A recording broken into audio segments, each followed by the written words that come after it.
आजकल फेसबुक पे एक चीज़ नोटिस की है मैंने। कुछ पेजेस इस तरह के बने हुए होते हैं, उसमें अक्सर लोग अपनी क्वेरीज डालते हैं और पूछ रहे होते हैं। और उसमें कोई बुराई नहीं है, कोई भी ऐसे एडवाइस लेने की जो आप किसी और से ना पूछ सकते हो, या अपना कोई मसला आप सॉल्व करना चाहते हो।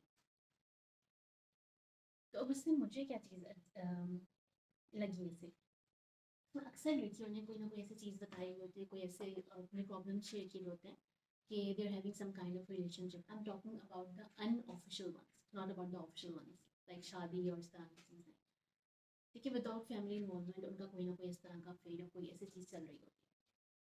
ठीक है, और little disclaimer to start this discussion, I am not belittling anyone. ठीक है, और I don't want to sound like a keyboard जहादी कि I will bombard this their problems with any kind of rude comments या कुछ भी इस तरह नहीं।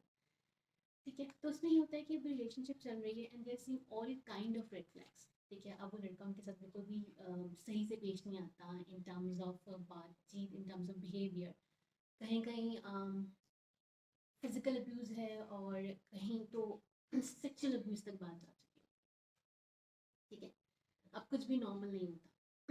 लेकिन उनकी एक ये वो चीज़ होती है, ये वाली उनका पूरा पोस्ट पढ़ो तो उसके अंदर लिखा होता है कि नहीं, वो मेरा बहुत ख्याल करता है, वो मेरे साथ बहुत अच्छे से पेश आता है, वंस ही रियलाइजेस वो मुझे बहुत बुरा भला कहता है, कोई इशू होता है, कोई लड़ाई होती है, और उसके बाद मुझे मना लेता है कुछ टाइम बाद ना। और एक केस में तो हद ही हो गई।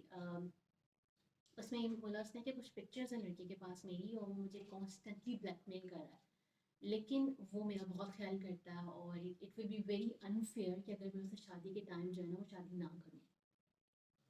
ठीक है, अब इसमें बात ये है कि लिखने वाले को भी पता है, पढ़ने वाले को भी, पूछने वाले को भी, और देखने वाले को भी, कि इसका एंड क्या होगा। वो कहते हैं ना, वासे वाली वासे की बड़ी खूबसूरत बात है कि आधा जवाब सवाल में है। अब सबको पता है कि इसका एंड क्या होगा। ठीक है, डेफिनेटली एक बहुत अच्छा एंड नहीं होगा। जिस चीज़ का स्टार्ट ही अच्छा नहीं है, उसका मिड भी अच्छा नहीं है, तो उसका एंड भी बिल्कुल अच्छा नहीं होगा। अब ऐसा होता क्यों है? सबसे पहले हम अगर किसी चीज़ के तरफ जाते हैं तो हमें उसका रूट कॉज देखना होता है कि ऐसा क्यों हुआ है। ऐसा ही हुआ है कि हम लोग बहुत ज़्यादा अपने इर्द गिर्द में अगर देखें तो एक बहुत बड़ा रीज़न इसका हमारा जो टिपिकल ड्रामाज आजकल चल रहे हैं उसके अंदर दिखाते हैं बहुत ही टॉक्सिक हीरो होता है। और हर तरह से बाय एवरी मीन वो लड़की को तंग करता है, उसे बुरा भला कहता है, उसको टॉर्चर करता है, लेकिन उसको बाद में मना लेता है। साइको कैरेक्टर होता है जिससे हम बहुत ज़्यादा ना फेंटिसाइज करके पेश कर रहे होते हैं ड्रामों में।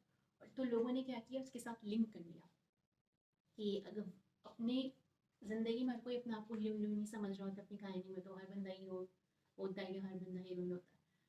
तो उससे लिंक कर लेते हैं कि हाँ नहीं, उसमें ऐसा हुआ था, वो बाद में ठीक हो गया था, वो बहुत ख्याल करता था, तो ये भी अल्टीमेटली होगा। सेकेंड मोस्ट इंपॉर्टेंट चीज़ ह्यूमन साइकोलॉजी है, ह्यूमन बिहेवियर है, डिनाइल। हम हर चीज़ में, पर्टिकुलरली इसके अंदर नहीं, हर चीज़ में हम डिनाइल में चले जाते हैं, हम एक्सेप्ट नहीं करते। हम ये सोच लेते हैं कि नहीं ऐसा कुछ नहीं है।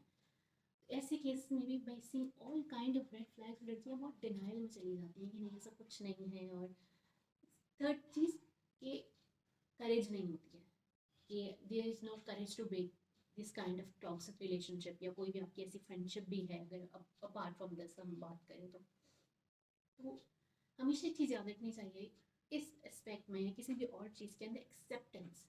Acceptance is the first step towards peace. आप जब तक एक्सेप्ट नहीं करोगे कि you are in a worst situation, ठीक है, अब it cannot be changed.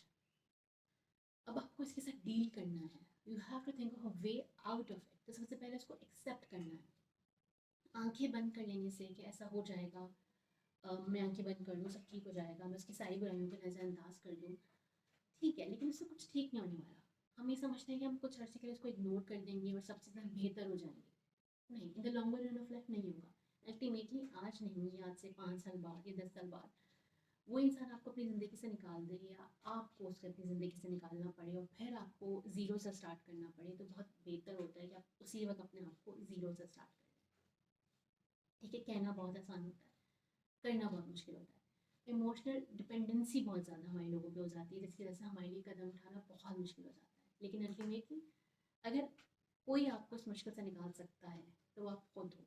अपने लिए कोई आप काम कर सकते हैं, मतलब बेटरमेंट की तरफ तो आप खुद कर सकते हैं, कोई दूसरा आपको सिर्फ एडवाइस कर सकता है। अगर आप लोगों ने कभी गौर किया हो तो हाथी इतना बड़ा जाइंट है, इतना बड़ा जाइंट एनिमल है, इसके बावजूद क्या होता है, उसको घुमाना फिराना, अगर आप देख रहे हो तो लोग बड़े आराम से उसको लेके जा रहे होते हैं। तो होता ये है कि मैं भी इसे सोचती थी कि इतना आसान कैसे है। होता ये है कि उसको बचपन से ही उसके पाँव में, जब वो छोटा होता है, एक जंजीर डाल दी जाती है। अब क्या होता है कि वो इसी कॉन्सेप्ट के साथ बड़ा होता है कि मैं इस जंजीर को तोड़ नहीं सकता। तो अल्टीमेटली उसको उसको कभी ख्याल ही नहीं आता कि मैं इसको भी तोड़ के भाग सकता हूँ। तो यही हमारा भी कहीं ना कहीं हाल होता है कि हम भी डिनाइल में चले जाते हैं और हम एक्सेप्ट नहीं कर पाते कि we have to think out of it. तो ऐसी सिचुएशन में, ऐसे मसले मसाइल में, ऐसे प्रॉब्लम में आपको बैठ के सोचना है। सिर्फ बैठे सोचें आधा घंटा और एक पेपर लें और उस पर लिखें कि अच्छे से अच्छा क्या होगा और बुरे से बुरा क्या होगा। तो अल्टीमेटली बुरे से बुरा बहुत ज़्यादा कुछ हो सकता है। तो इसलिए बहुत बेहतर है कि एक दफ़ा रोले इंसान, और हमेशा के रोने से वो बहुत बेहतर होता है। मैं एक ड्रामा देख रही थी, ड्रामा देख भी नहीं रही थी, एक ऐसे स्क्रीन पे एक सीन चल रहा था। तो उसमें होता है ये कि जो हीरो है is a very arrogant kind of person, ठीक है, बहुत सेल्फिश सा, एरोगेंट सा, इगोइस्टिक होता है बहुत ज़्यादा। जबकि हीरोइन होती है वो बड़ी डाउन टू अर्थ और लाइवली और दुनिया में हर किसी का दर्द रखने वाली। तो रास्ते में एक नर्स मिलती है उन्हें, वो उनकी नेबर्स में रहती है। वो कहती हैं कि मुझे जॉब पे जाना है। तो वो कहती हैं कि हीरोइन अपने अब्बू के साथ कि हम आपको ले जाएंगे। अब जहाँ वो पहुँचती हैं, जब वहाँ पर लेट हो चुकी होती हैं, तो जो हीरो होता है वो आता है, बहुत बुरा भला कहता है कि आप कैसी नर्स हैं, आप मेरी माँ का ख्याल नहीं रख सकती हैं, और आपका इतना जो है ना इररिस्पॉन्सिबल और केयरलेस बिहेवियर है, तो I am not going to hire you, मैं आपको नहीं रखूँगा, आप चली जाएँ यहाँ से। तो वही साहिबा गाड़ी से निकलती हैं, कहती हैं आप क्या निकालेंगे इनको, ये खुद आपकी जॉब निकलेगी। तो हीरो बहुत पीछे से शोर मचाता है कि मैं नहीं रख रहा इनको और मैं निकाल रहा हूँ, लेकिन वो हीरोइन वॉकआउट कर जाती है इस स्टेटमेंट के साथ कि नहीं, हमने आपको रिजेक्ट किया है और हम यहाँ पे जॉब नहीं करेंगे। तो मुझे वो चीज़ बहुत अच्छी लगी कि अल्टीमेटली उस बंदी ने हार नहीं मानी, और वो हीरो जो है ना काफ़ी ज़्यादा उसको 5 मिनट तक बहुत ज़्यादा उसका वो होता है कि ये क्या हुआ मेरे साथ, और ये मुझे ऐसे कैसे कह के चली गई, हालांकि मैंने इसे जॉब नहीं रखा। तो ज़िंदगी में कभी कभी हमें भी इस एटीट्यूड की ज़रूरत होती है, कहीं ना कहीं हमें इस एटीट्यूड दिखाना पड़ता है। अल्लाह हम सबको आसानियत अता फरमाए और आसानियाँ बढ़ने का शब्द अता फरमाए। अस्सलाम वालेकुम।